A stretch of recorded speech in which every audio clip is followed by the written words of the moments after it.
This presentation is based on our exhibit of the same name. Let me get my screen going here.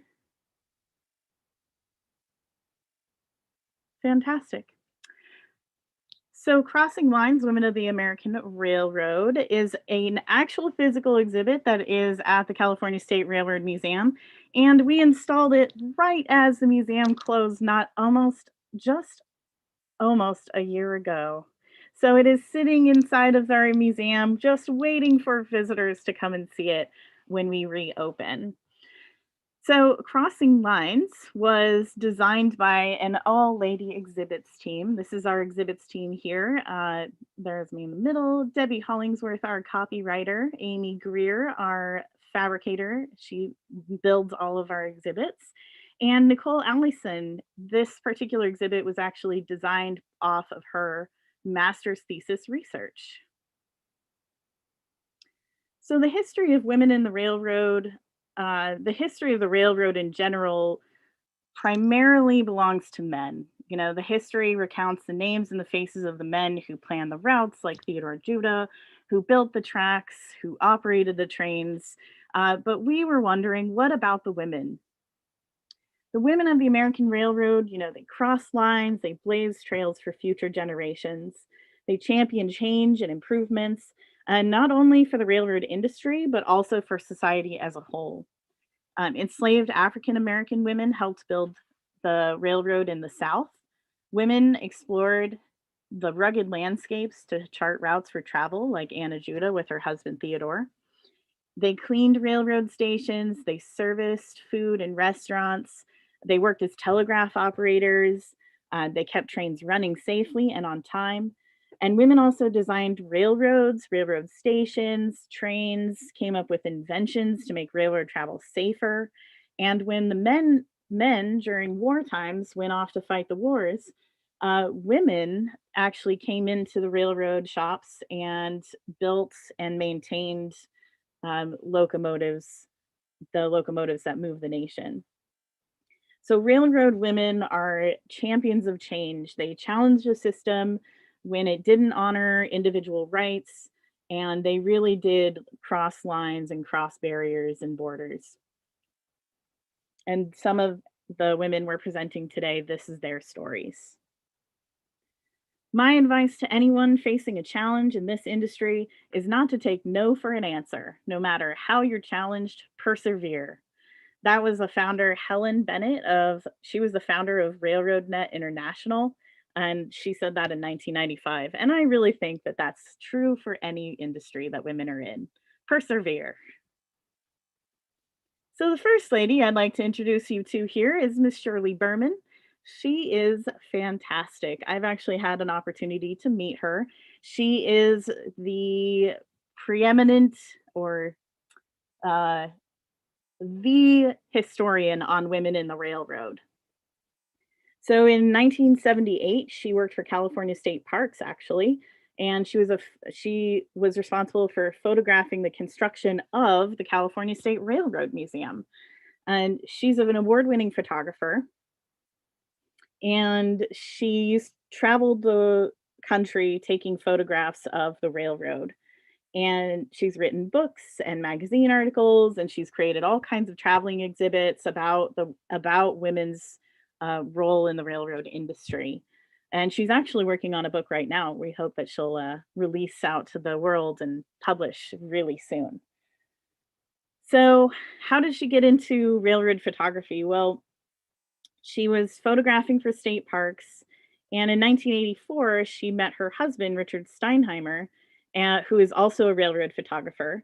And so she went out and traveled around with him to take photographs of the railroad and railroad workers and shops and everywhere.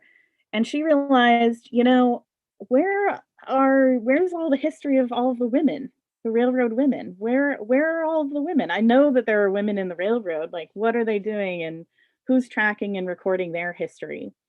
So she said, you know what? Nobody's doing it. That's what I'm going to do. And she has amassed an enormous collection of oral histories, of photographs, of stories about women in the railroad, publications, and all kinds of things. And that research not only informs her books and her writing and work, but has also provided Nicole Allison, who you see here in this photo with Miss Shirley Berman, some of the information for Nicole's thesis project, as well as some of the information for the women in this particular exhibit. So we are in great debt to her for this exhibit, and also the work that she's done to preserve the history of women in the railroad. So to talk about our next lady of the railroad here, Anna Judah, I'd like to introduce Christine Pfeiffer Foote. I should also mention, actually, the presenters today are all women, and the majority of our presenters are volunteers with California State Parks. So we'll talk a little bit more about that at the very end. But Christine is going to present next. Christine, all you have to do is unmute there, and when you need the next slide, just say next, and I will shift over to the next slide for you.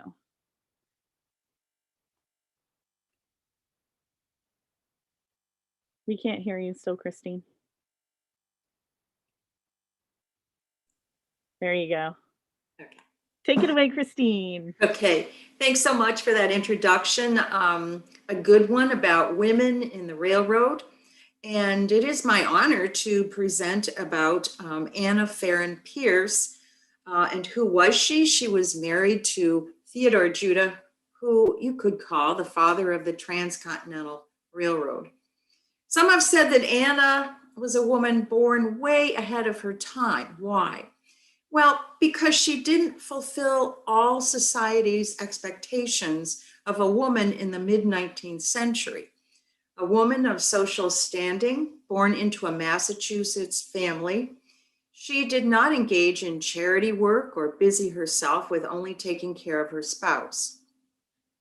Anna was, in fact, very well educated, and she was extremely artistically talented. At 18, she married Theodore, a young and highly regarded civil engineer who had worked out of Buffalo, New York. He was instrumental in developing early railroads throughout New England and New York State. But he had a much larger dream, building a railroad that would link the Atlantic to the Pacific. Anna stepped into that dream so that it would become her dream as well. He told her, "We are moving to Sacramento." New work and challenges awaited him. I have to believe that he also probably told her, "Anna, it doesn't snow in Sacramento." Having lived in Buffalo, I know all about snow, and I'm sure Theodore did, and Anna knew about snow having come from Massachusetts. Next slide. So off they went on a risky trip, which would not be their last risky and long trip. The shortest route to California through the mosquito-infested Panama took 2 to 3 months. Just imagine that. That's a long time. So why did she go? What made her say yes? "My heart was in all his work," she wrote, "and I knew his every hope, his every discouragement." So his life's work became her life's work. Theodore Judah began surveying, paving a way for a railroad across country. She accompanied him, scaling the heights of the Sierra to work by his side. He wrote to her, "Try camp life for a while." He advised, "You had better make yourself some pantaloons and gaiters." I only wish I had a slide of that, but I don't. So in pantaloons and gaiters, up she went. She studied the environment by his side. Next slide.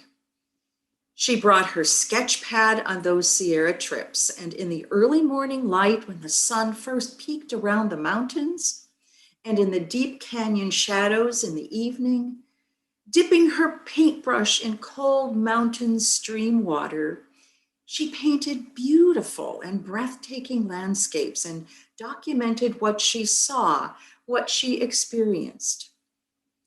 She gathered California wildflowers for later pressing. Their work together would take them on numerous risky trips back east. It was not easy, but together they did it. They persevered. She persevered, as Kim talked about in her introduction. She was able to visit her family in Greenfield, Massachusetts on those trips, and then they went on to Washington, D.C. to lobby and get support for the Pacific Railroad. Her Sierra sketches and watercolors were exhibited in the Capitol, in the Pacific Railroad room where Congress members and senators frequently passed through. Anna had a depth of knowledge on the politically difficult and controversial building of the Transcontinental Railroad. Tragically, Theodore contracted yellow fever at the age of 37 as they traveled east in 1863, and then he died. But his big dream of the railroad across country did not die with him. Oh, that I could only climb the summit of the Sierra, where I stood with him those long years ago, looking west and east over the mighty summit stretching out and on before us, and could shout to the world my story, she wrote in 1889, long after Theodore's death, and just a few years before her own. Next slide. Her story is what we tell today. It is not lost. We tell the story of a dreamer, a woman born ahead of her time, one whose fingerprints are on the building of the railroad. And what a story it is. So I do want to share with you that I am very interested in finding the watercolors that Anna Judah painted. The one painting that I showed in my slides is actually an oil painting that she painted in 1890. So that would have been long after she and Theodore were up in the Sierra. But I'm doing research. I have contacted a person from the church where Theodore and Anna were married in Greenfield, Massachusetts.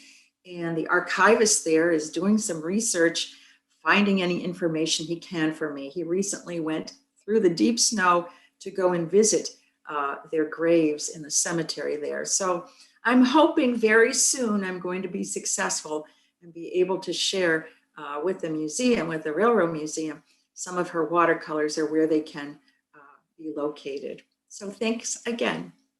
It's been a pleasure. It's my honor now to introduce to you Bonnie Gray, who's going to share information about Jenny Curtis.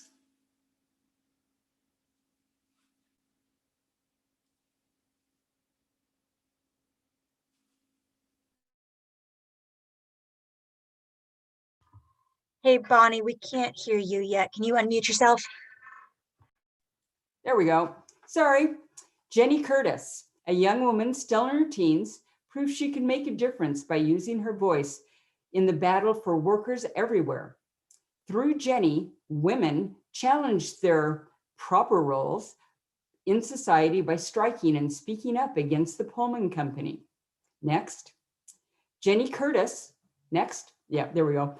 Jenny Curtis lived in Pullman, Illinois, a company town founded by the Pullman Palace Car Company to retain skilled workers to build their railroad cars.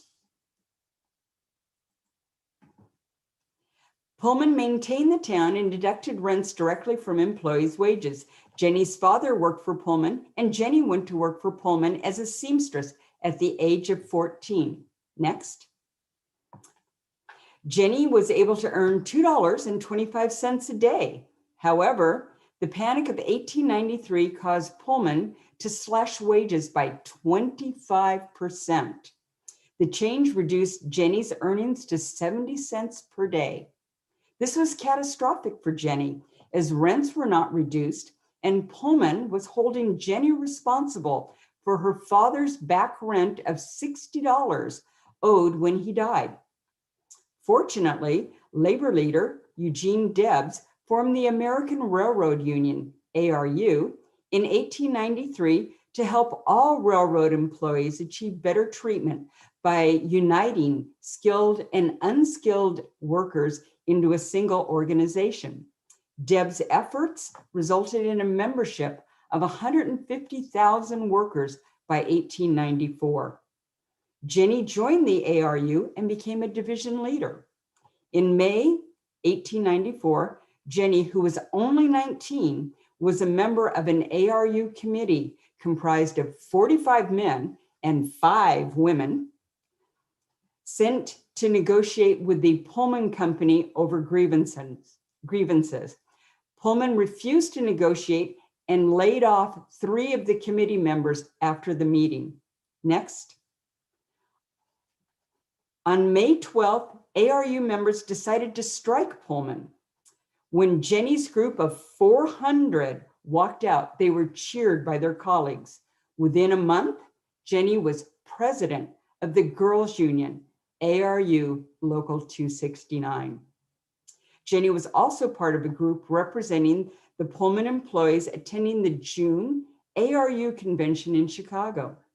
When her group's designated speaker suddenly bowed out, Jenny stepped up and spoke to the conventioneers, urging them to support the 3,000 striking Pullman workers. Jenny's words moved the Chicago locals to join the boycott, and the boycott then spread to other railroads, resulting in the most widespread coordinated work stoppage in American history. On July 2nd, President Grover Cleveland sent troops to Chicago after issuing the first federal injunction to end the strike after 26 civilians were killed. The Pullman shops reopened on August 2nd without hiring back any of the strike leaders. Next. Beginning August 15th, it's looks different, sorry. The U.S. Strike Commission held hearings in Chicago to investigate the strike. Jenny Curtis testified regarding the working and living conditions at the Pullman Company. George Pullman testified on August 27th that in spite of this depression and strike, his company still earned a 54% profit. Pullman felt that by giving his employees a raise, it amounted to giving them a gift. When he was questioned about why he didn't consider lowering his own or his executive salaries, he said, quote, "It would not have made a difference," end quote. However, Jenny and the ARU did make a difference. In 1898, Congress passed the Erdman Act, which gave workers the right to unionize. That same year, the Supreme Court of Illinois ruled that the Pullman Palace Car Company had exceeded its corporate charter and the firm could not operate a company town. Next. Questions?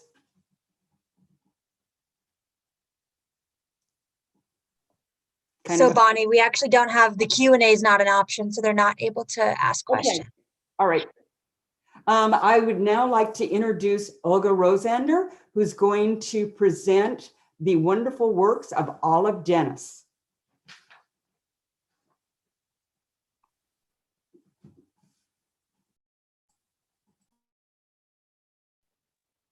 Olga, you have to unmute. Sorry about that.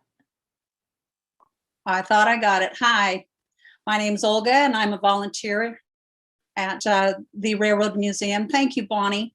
It was really wonderful to listen about Jenny and her amazing labor union work. But I want to tell you about another amazing lady that I had the opportunity to find out about, and her name is Olive Wetzel Dennis, who was born in 1885. She was born in Pennsylvania to a middle-class family, had a brother, a couple brothers, and a sister. And the Baltimore Sun said she took the pain out of the train. Next.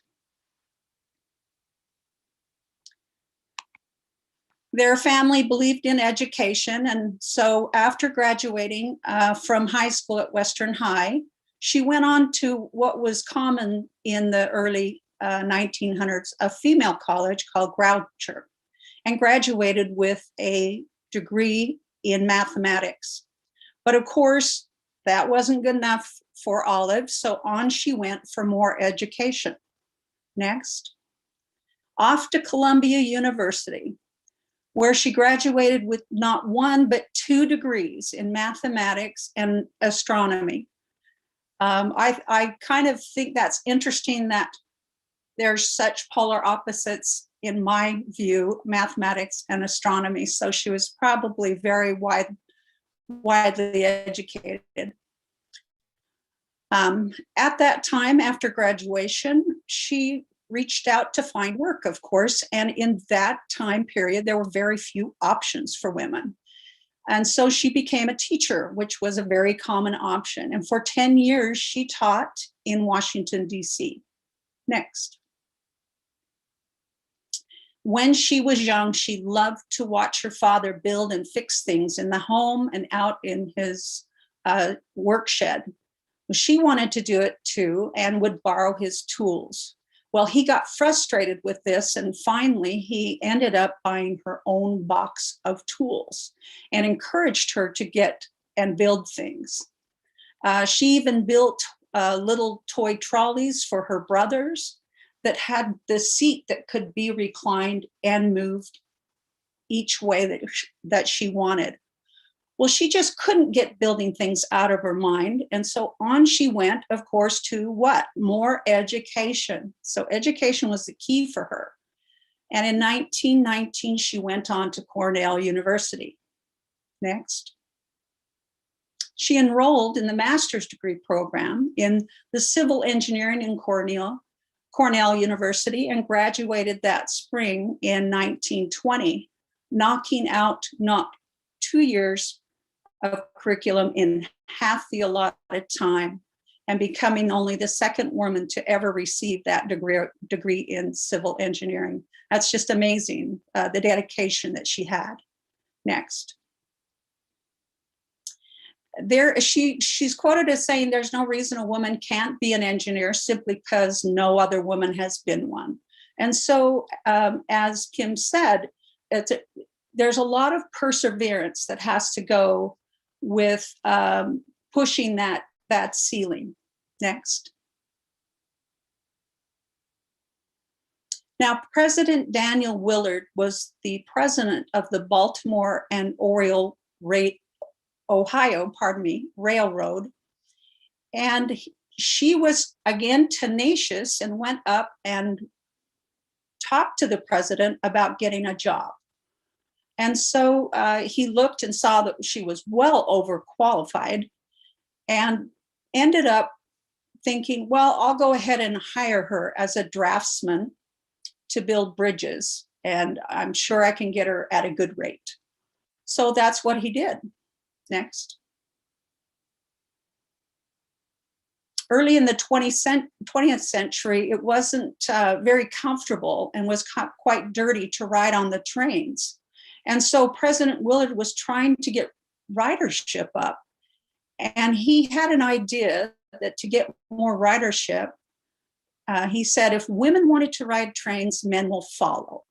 And as you can see in this picture, the seats are stiff, the lighting's poor, the ventilation, the windows had to be pulled down to get any air in the coach. So he thought about Olive Dennis and promoted her to the title of service engineer. And this is where she really shines. Next. As the service engineer, she was challenged with making the ride more comfortable.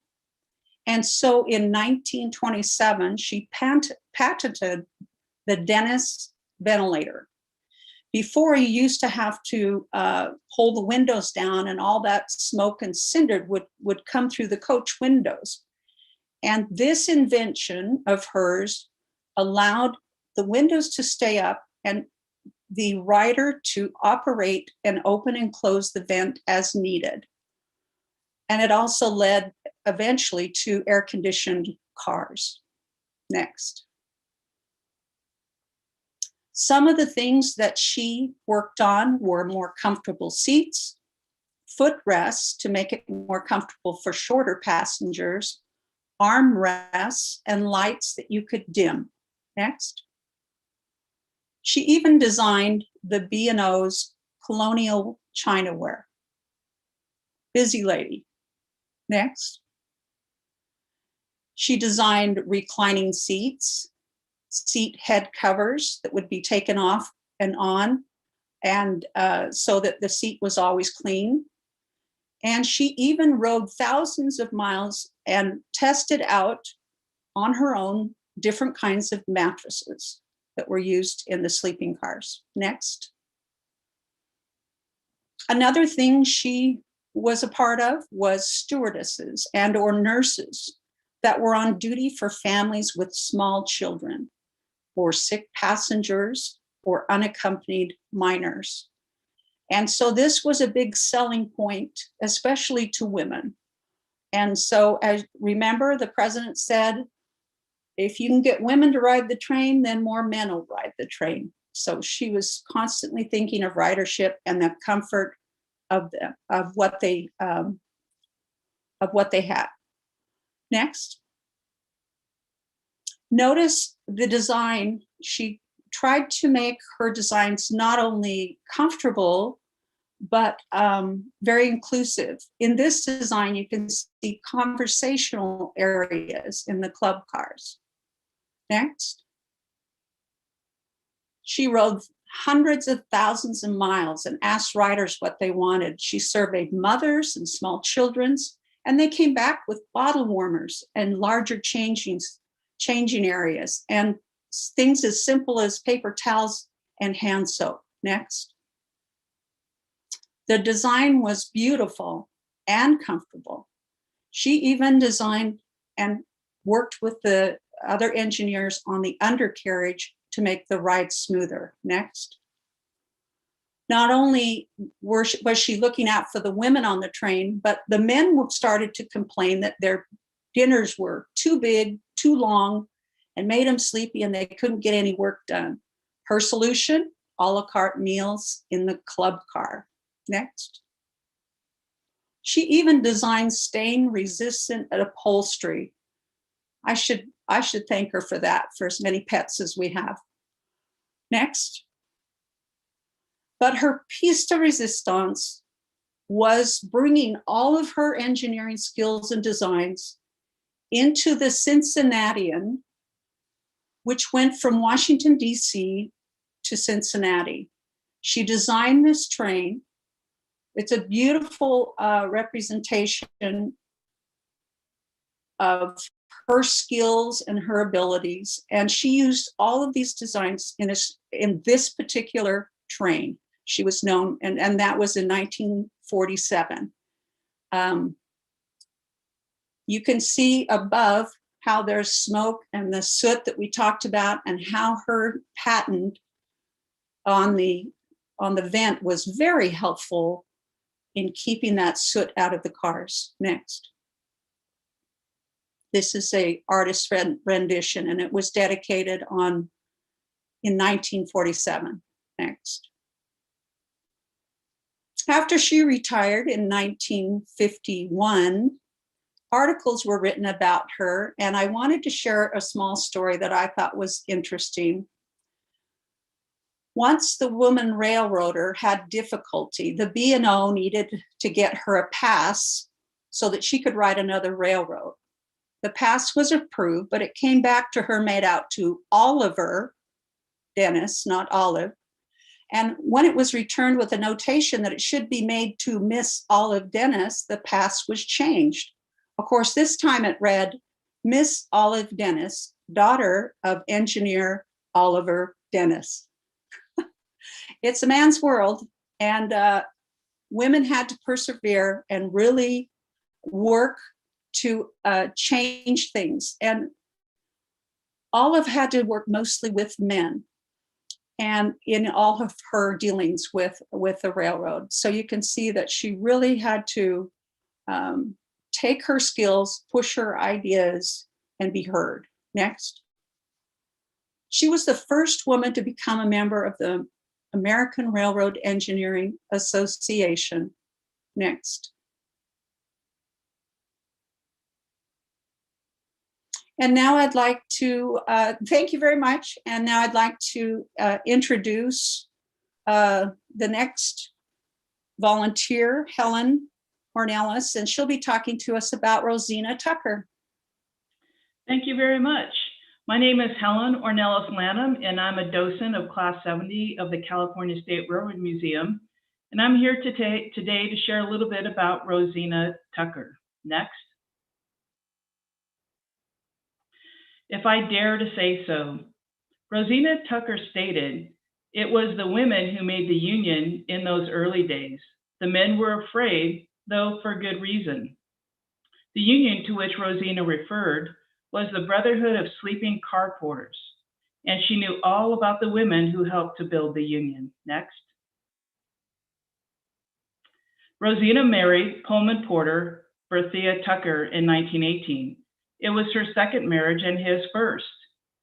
He was a quiet man who spent days at a time away from home while working on the train, and Rosina spent her days with her church and in her community, and eventually in this union. Next. Rosina and her husband socialized with other porters and their wives. Through them, she learned about the efforts to start a union. The porters had to know how to operate every mechanical and electrical feature of the Pullman car, and had to make up travelers' sleeping berths, which were heavy and dangerous to operate. Next. Adequate sleeping and eating were difficult for Pullman porters. While white crew members slept in Pullman berths or separate crew cars, Black American porters could only rest in the restroom lodge. They were not allowed to sleep because the passengers might require their services during the night. The company prohibited them from taking off their uniform, shoes, or even loosening their tie, and eating meals was also a challenge for the Pullman porters. So this was kind of an issue because at the train stations that they would stop out, they were segregated and they couldn't get food to eat. The meals on board were expensive, and sometimes they just were not allowed to eat amongst other people and had to eat behind a curtain. Next. Pullman porters earned shamefully low wages.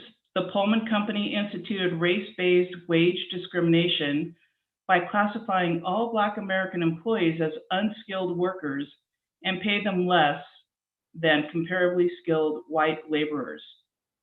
To men who had families to support, even a bad job was better than no job at all. The porters needed someone who was not affiliated with the company to organize workers without the fear of company reprisal. Next. Rosina explained what the union was and the benefits of joining. So Philip Randolph was a civil rights activist. He published The Messenger, a magazine by and for African Americans, and he agreed to lead the new union named the Brotherhood of Sleeping Car Porters. So Rosina and Mr. Randolph were a great team. She was very persuasive and had little patience with men who accepted their subverted roles in white society. She collected the dues and kept the members updated on union actions, and the union grew. Next. I pounded on his desk. So for me, this is the best slide in the presentation. One day when her husband reported for work, he found himself sidelined on the extra board. When Rosina Tucker questioned a coworker about his loss of work, the coworker told him there was nothing that could take a man off his job except his wife's union activities. Rosina would not accept such treatment for her husband.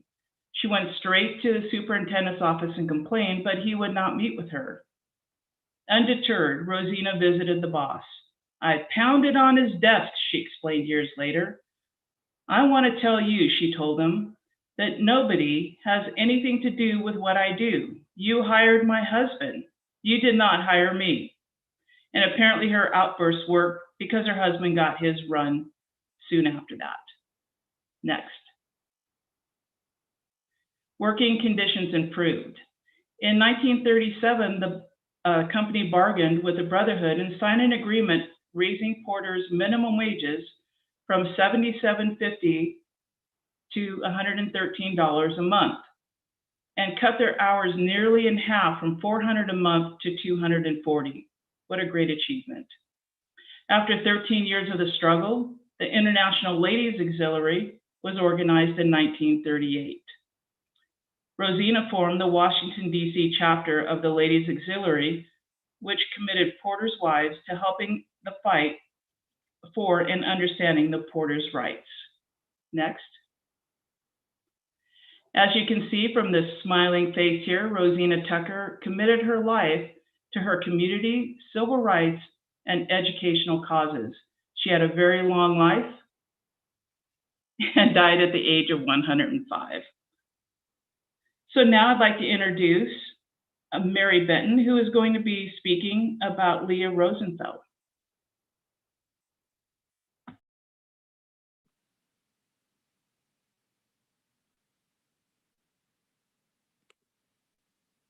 Hi, everyone. Thank you, Helen. Happy to be here today. My name is Mary Benton, and I'm a docent at the Railroad Museum, class of 67. And I want to share with you today about another one of the women featured in this important exhibit, Crossing Lines, and it's Leah Rosie Rosenfeld. She worked hard over the years at her job with Southern Pacific Railroad and wanted the advancement she believed she deserved. But time and time again, she was denied a promotion on the basis that she was a woman. Next, please. First, a little bit of background on Rosie's early life. In 1928, at the age of 20, she married David Rosenfeld. During this time, they lived in Los Angeles, where she worked as a paralegal, and they raised their family. To help support their growing family, Rosie took telegraphy and clerical courses. When World War II broke out and women were needed to fill the jobs vacated by men going to war, Rosie was hired by the Southern Pacific Railroad as a telegrapher and station agent.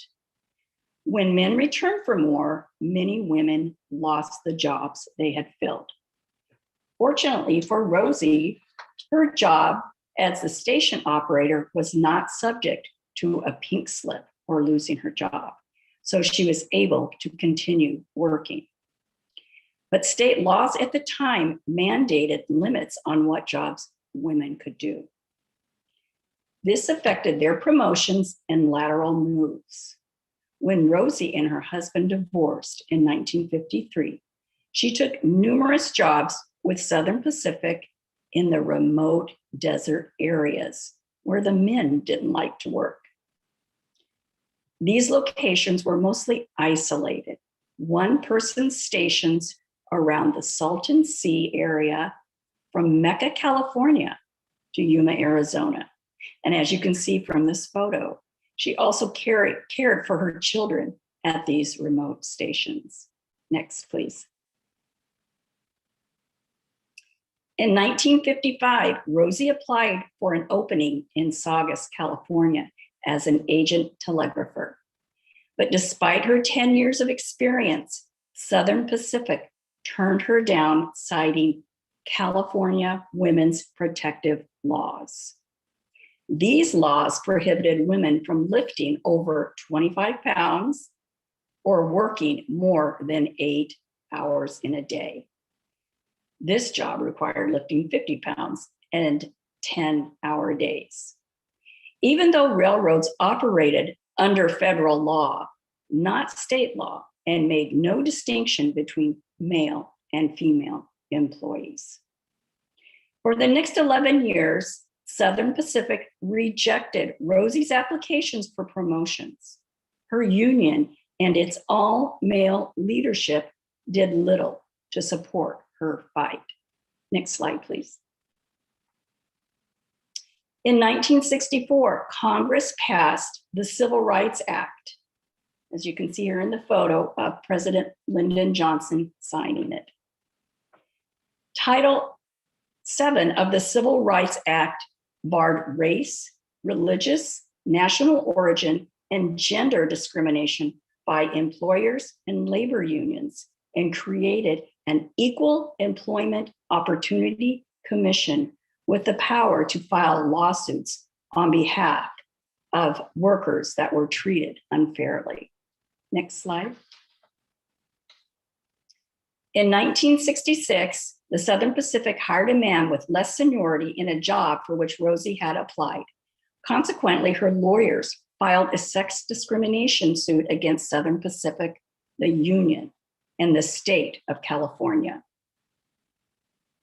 On November 25th, 1968, the U.S. District Court of Los Angeles declared California's protective laws unconstitutional and warned the Southern Pacific against further discrimination. Rosie finally received her promotion and pay increase. By 1971, all railroad industries began recruiting women for all railroad jobs. Rosie's perseverance not only benefited women railroad workers in California, but throughout the United States. Rosie retired from Southern Pacific in 1974 and lived the rest of her life in Mariposa, California. In her retirement, she opened an animal shelter and lived a long life of 98 years. And thank you. And next, I would like to turn it over to Debbie Hollingsworth with the California State Railroad Museum.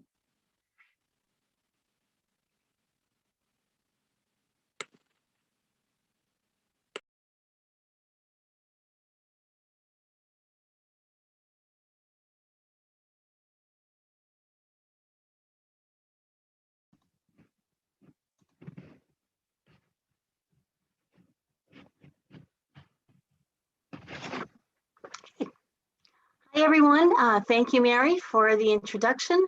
I am Debbie Hollingsworth. I am part of the staff at the California State Railroad Museum. I am a guide one there.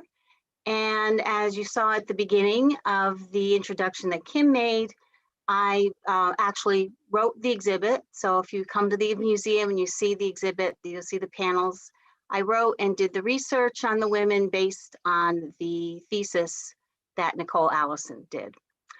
So I'm here to talk about actually two more people. And I'll stop and ask you a question. Have you ever stood up for something that you believed was right, even if it risked great punishment? That's actually what our next person did. In 1889, Modesta Avila, a poor young Latinx woman, stood up to the all-powerful railroad whose tracks ran just 15 feet from her home without permission or compensation. She had enough of the noise and disruption to her chickens whenever the trains passed by. One day she laid an obstacle across the tracks and hung a defiant note written in English. "This land belongs to me, and if the railroad wants to run here, they will have to pay me $10,000. The passage of time has clouded what exactly this obstacle was. Some say it was a clothesline, while others swear she placed a railroad tie on the track. But whatever it was, a railroad official discovered and removed it before the train came through.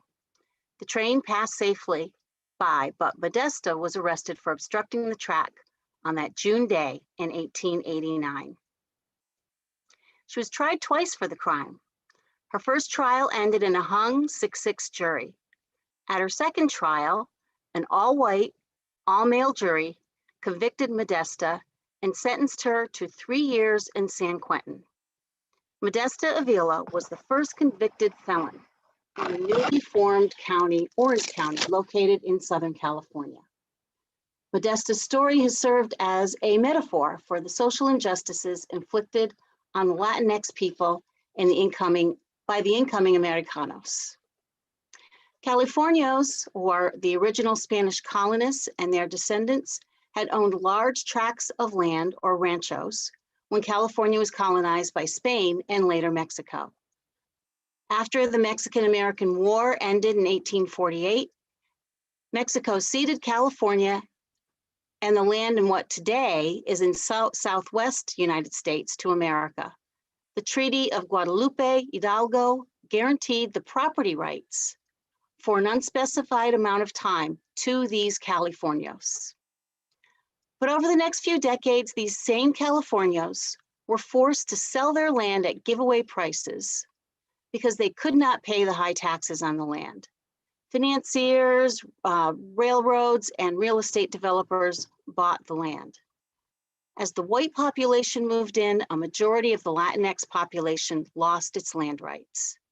This was the world Modesta witnessed and fought against.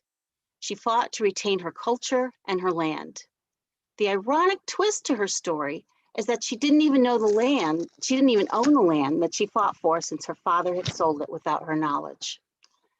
As for Modesta and her story, sources reported that she died in prison of tuberculosis just before her 3-year sentence was up. This made her story even more tragic. But recent research by California historian Richard Brock has revealed that Modesta served her sentence and left San Quentin very much alive on March 3rd, 1892. Her prison picture, which you see here on the slide, had the words "discharged" on it, but they were cropped out of the picture, which led to tales of her death. Modesta wasn't a criminal. She felt wronged by a big industry, the railroad. She protested, and racism and sexism contributed to her harsh punishment. And we'll move on to the next topic, which is the railroadettes. The railroadettes. We can do it. That's what the propaganda posters featuring a strong-armed woman with a determined look on her face proclaimed, in an effort to encourage women to work in industry jobs vacated by men who went off to fight in World War II. It was their patriotic duty to fill in for the men. Rosie was the symbol of a national campaign, and she represented the need for women in shipping, munitions, and in the airline industries. Rosie wasn't the symbol for the workforce here in Sacramento, at least not for the Southern Pacific Railroad. Southern Pacific Railroad, or SP, referred to their women workers as railroadettes. SP's internal newsletter featured numerous articles encouraging women to fill the 20,000 positions vacated by men, with headlines such as "Manpower Emergency" and "Help Shortage Still Acute," and simply "Help, help, help." SP reported on the women who filled the positions of the men at war. Some 4,000 women in non-clerical positions are handling jobs formerly done exclusively by men, reported a 1944 article. Women operated steam hammers, bolt cutting machines, drill presses, and lubricating machines. They wiped down locomotives and sorted and cut scrap. The list is almost endless. Articles said the women performed these manliest of manly duties with a delicate touch. As railroadettes, they performed their patriotic duty while retaining their femininity, lest anyone be concerned that a woman still couldn't be a woman while performing such masculine tasks. These railroadettes valiantly performed their jobs and, most importantly, kept the railroads rolling during the war. Railroads carried war-working passengers, transported war materials and supplies, and moved essential goods for civilian use. As you can see, women accomplished a very important role filling industry jobs while the nation was at war. With SP as an example, we can see how desperate that company was to fill positions to keep the railroad running. When the war ended, the men came home from war and women were expected to relinquish their positions to the men. As exalted and praised as they were during the war, they suddenly lost that importance as the men returned. And that finishes our discussion of these great and inspiring women that we have in the Crossing Lines exhibit. And Kim, I'll turn it back over to you for the closing.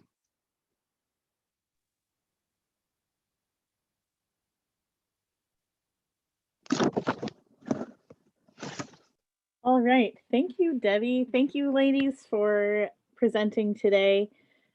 You can, and viewers of our Ports program, thank you for joining us today on 2021's International Women's Day.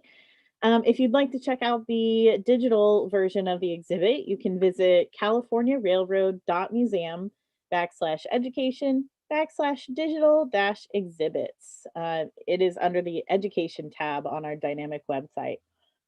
You can go and check out that digital exhibit and read more about the women there. So thank you all again. And if you're not a volunteer, we do have volunteer opportunities here at the Railroad Museum for those 18 and older. So if you'd like to become a volunteer, visit our website and search volunteer. And you too could become a volunteer like our lovely ladies who have presented in our Ports program today. So thank you everyone for joining us, and have a lovely day and a wonderful Women's History Month. Bye.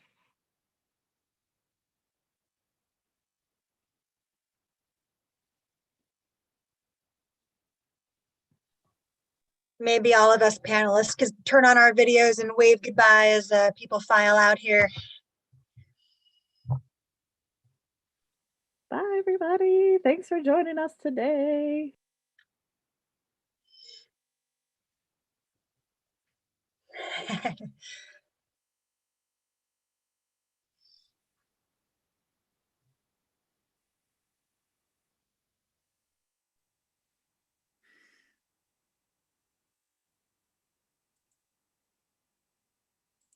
All right, I'll end it so we don't have a super long thing at the end of our YouTube stream. We're at exactly 1 hour. Thank you so much, everybody. Have a great rest of your Monday.